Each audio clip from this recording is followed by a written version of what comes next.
everyone, welcome back to my YouTube channel. I am Ashvika Sharma. Today we are going to study history of computer, which is very useful for JK, SSB exams, SSC exams and other competitive exams. Do like, share and subscribe to my YouTube channel. Let's begin. हमने last classes में history of computer में सबसे पहले हमने पढ़ा था abacus के बारे में. Abacus was discovered in 1602 and it is in China. Okay, after abacus हमने नेपियर्स बोन के बारे में पढ़ा था जो कि 1617 में इन्वेंट हुआ था बाय जॉन नेपियर्स. एंड इसकी इम्पॉर्टेंट टेक्नोलॉजी थी that is Rabdologia. And third is Pascaline computer by Blaise Pascaline in 1642 and it is the first mechanical computer. Now fourth is Jacquard loom. Now fourth is Jacquard loom by Joseph Mary. Jacquard loom was discovered by Joseph Mary Jacquard and in France in 1801. So इसका important point क्या है, ये एक first mechanical loom है. What is this? It is a first mechanical loom. So इसमें ना punch card use किया जाता था for the operation, for the sequence of operation के लिए. ऑपरेशन, हर एक ऑपरेशन जो होता है वो एक सीक्वेंस में होता है, तो वैसे ही इसमें पंच कार्ड यूज़ किया जाता है. Punch card is a first input device. ठीक है, okay. Second is analytical computer. Analytical computer तो बहुत इंपॉर्टेंट है, हर कॉम्पिटिटिव एग्जाम्स में इससे क्वेश्चंस पूछे जाते हैं. इसका ईयर तो आपको बाय हार्ट पता होना चाहिए, 1837. Analytical engine was discovered by Charles Babbage and where it is in London 1837. इसका इम्पोर्टेंट पॉइंट क्या है कि ये एक फर्स्ट जनरल पर्पस कंप्यूटर है. क्या है ये? एक फर्स्ट जनरल पर्पस कंप्यूटर. ठीक है, इसमें जो स्टोरेज के लिए पेक्स यूज़ किए जाते हैं जो आप यहाँ पे देख भी रहे हैं, जैसे ये वर्टिकल रॉड्स हैं, that is called barrels. So it was a decimal machine. Decimal machine means इसमें 0 और 1 की फॉर्म में स्टोरेज होती है. 0 और 1 की फॉर्म में कंप्यूटर अपने सारे फंक्शंस को परफॉर्म करता है. तो इसका इम्पॉर्टेंट पॉइंट क्या है कि जो चार्ल्स बेबेज है is also called the father of computer. तो फादर ऑफ कंप्यूटर इसको इसलिए बोला जाता है क्योंकि इसने first general purpose computer that is analytical engine को डिस्कवर किया था 1837 में. ठीक है, और इसके दोनों पॉइंट्स मैंने यहाँ मार्क कर दिए हैं. अगर आपसे एग्जाम्स में पूछें कि who is the father of modern computer, it is Alan Turing. And who is the father of computer, it is Charles Babbage. Okay. Sixth, after analytical engine, it is a tabulating machine. Tabulating machine was discovered by Herman Hollerith. ठीक है, in 1819 and it is America. Tabulating machine इतना important है कि इसमें से question आपका जो important पूछा जाता है that is called punch card. Okay, tabulating machine. Tabulating machine was discovered in 1890 by Herman Hollerith. It is the first electromechanical machine. First electromechanical machine is tabulating machine, but first electromechanical computer is Mark 1 by Howard Aiken. इसके मैंने आपको हर एक चीज़, हर एक MCQs जो इस topic के related है वो मैंने इधर ही ऐड कर दिया है. तो first electromechanical machine is tabulating machine and first electromechanical computer is Mark 1. और किसने डिस्कवर किया था इसको? मार्क 1 को बाय हॉवर्ड एकिन. तो punch card, what is punch card? Punch card को आपको यहाँ पे स्क्रीन में भी देख रहे हैं, ये येलो कलर का, ये एक स्टिफ पीस ऑफ पेपर है डेट स्टोर्स, जो डिजिटल डेटा को स्टोर करता है as machine instruction using the presence और द एब्सेंस ऑफ होल्स. ये होल्स है ना यहाँ पे, ये स्टोरेज में इसकी हेल्प करते हैं. तो punch card is a first input device which is used for computing purpose. ठीक है, तो punch card and paper tape. So अगर आपसे एग्ज़ाम में पूछा जाए कि इनपुट डिवाइस को फर्स्ट इनपुट डिवाइस कौन सा है? It is called punch card. ठीक है. Punch card was developed by Herman Hollerith and it is manufactured किया था इसको IBM ने. IBM की फुल फॉर्म क्या है? International Business Machine. तो कुछ और नेम भी हैं पंच कार्ड के, that is IBM cards, Hollerith card. So ये बहुत इंपॉर्टेंट पॉइंट्स हैं, आप इसको अच्छे से नोट डाउन कर लीजिएगा. So after tabulating machine, the next discovery was the Mark I computer. Mark I computer. Mark I computer was discovered in 1944 by Herman Aiken in America. It is the first generation computer.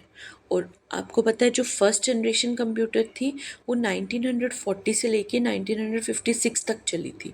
तो first generation computer के कुछ important points हैं, ऐसे तो मैं आपको आगे कराऊंगी, but इसमें जो इंपॉर्टेंट पॉइंट्स है वो आप मार्क कर लीजिए कि फर्स्ट जनरेशन कंप्यूटर में vacuum tubes were used as switching devices, magnetic drums use किए जाते थे फॉर स्टोरेज, और इसकी स्पीड क्या होती थी? मिली सेकेंड्स. प्राइमरी मेमोरी इसकी होती थी मैग्नेटिक कोर और सेकेंडरी होती थी magnetic drum and magnetic tape. ठीक है. So Mark one computer was discovered in 1944 by Aiken, Howard Aiken. ठीक है. Next is ENIAC. इनैक सबसे पहले आप फुल फॉर्म देखिए इनैक की. ENIAC was discovered by JP Eckert and JW Mauchly Mauchly. ठीक है. And it is in America. What is the full form of ENIAC? Electronic. E stand for electronic, N stand for numeric, I stands for integrator, A stands for automatic and C stands for computer. ENIAC की हमने full form देख ली और ये भी देख लिया इसको किसने डिस्कवर किया और कौन से ईयर में. ये एक फर्स्ट इलेक्ट्रॉनिक डिजिटल कंप्यूटर है. ये क्या है? एक first electronic digital computer. ENIAC को भी एक फर्स्ट जनरेशन कंप्यूटर माना जाता है क्योंकि इसकी डिस्कवरी भी 1946 से लेके 1956 के बीच में हुई थी.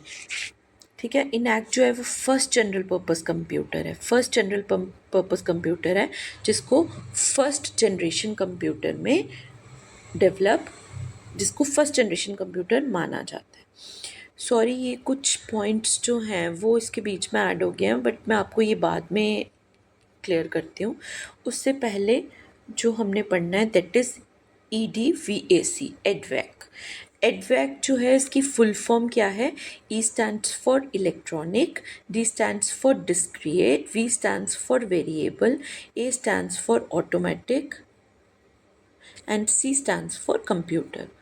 It is also a first generation computer and it is discovered by John von Neumann in America in 1947. तो आप इसकी डेट देख रही हैं 1947.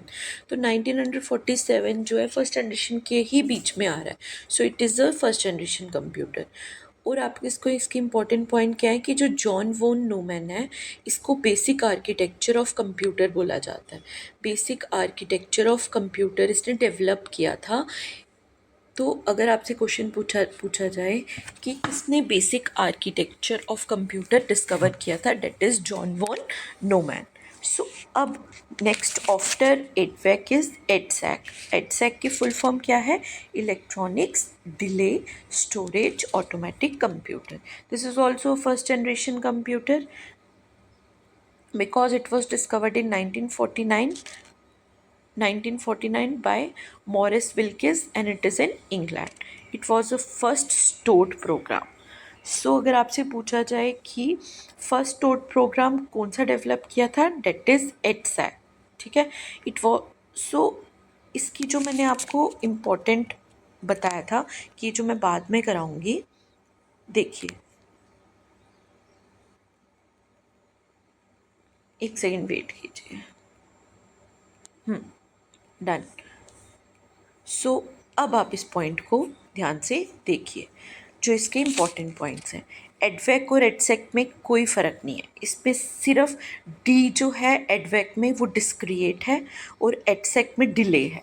इम्पॉर्टेंट पॉइंट कि एडवैक में डी जो है वो डिस्क्रिएट है, एडसैक में डी जो है वो डिले है.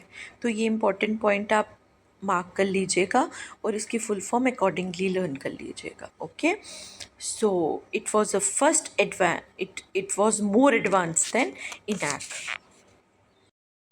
So next, UNIVAC. UNIVAC was discovered by J Presper and John Mauchly. आपने ये चीज़ मैंने बीच भी आपको बताई थी. इन्होंने इनैक को भी डिस्कवर किया था 1946 को. तो इसमें जो ये वाला पर्सन है ना, जॉन मैकले, इसको तो आप बाय हार्ट लर्न कीजिए, क्योंकि इसके रिलेटेड आपको आगे भी मैं क्वेश्चंस बताऊंगी कि ये क्यों इतना इम्पोर्टेंट है. तो UNIVAC was discovered in 1951. It is also first generation computer. तो इसका इम्पॉर्टेंट पॉइंट क्या है, ये कमर्शियल पर्पज़ के लिए यूज़ होता है. ये एक फर्स्ट जनरल पर्पस कंप्यूटर है जिसमें बहुत ज़्यादा इनपुट और बहुत ज़्यादा आउटपुट यूज़ होती है. ऑफ कोर्स ये तो करनी पड़ेगी ना, क्योंकि कमर्शियल पर्पस के लिए यूज़ हो रहा है ये computer. Commercial, that means commercial में तो बहुत ज़्यादा डेटा होता है ना, सेव करने के लिए, प्रोसेस करने के लिए. तो इसीलिए यूनिवैक की डिस्कवरी हुई. ठीक है. सो ये जो एडसेक है ये हम पढ़ चुके हैं पहले. अब हम ऑल्सो इसके बाद यूनिवैक के बाद जो लास्ट हिस्ट्री ऑफ कंप्यूटर में लास्ट जो डिस्कवरी हुई थी, that is called IBM 650. IBM 650 को डिस्कवर किया था IBM कंपनी ने इन 1953. ओके, नाउ अब हमारा जो ये वाला टॉपिक है हिस्ट्री ऑफ कंप्यूटर, ये कवर अप हो चुका है. अब नेक्स्ट 2 क्लासेस जो है मैं इसके रिलेटेड MCQs लाऊंगी. तो मैंने यहाँ पे कुछ वो भी कर दिए हैं, रिकैप पॉइंट भी बना दिए हैं. दैट इज़ एबीकस, इसका ईयर, ये कहाँ डिस्कवर हुआ, इसको किसने डिस्कवर किया, ये सारे पॉइंट्स मैंने मार्क कर दिए हैं. ये 7 के बाद 8 जो है ये ऊपर है. सो आप नोट डाउन कर लीजिएगा. So thank you everyone. अब नेक्स्ट 2 वीडियोज़ मेरी इसके रिलेटेड MCQs होंगे. So please do like and share my channel, ताकि मुझे भी मोटिवेशन मिलती रहे. Thank you so much. और अच्छे से आप प्रिपेयर कीजिए. थैंक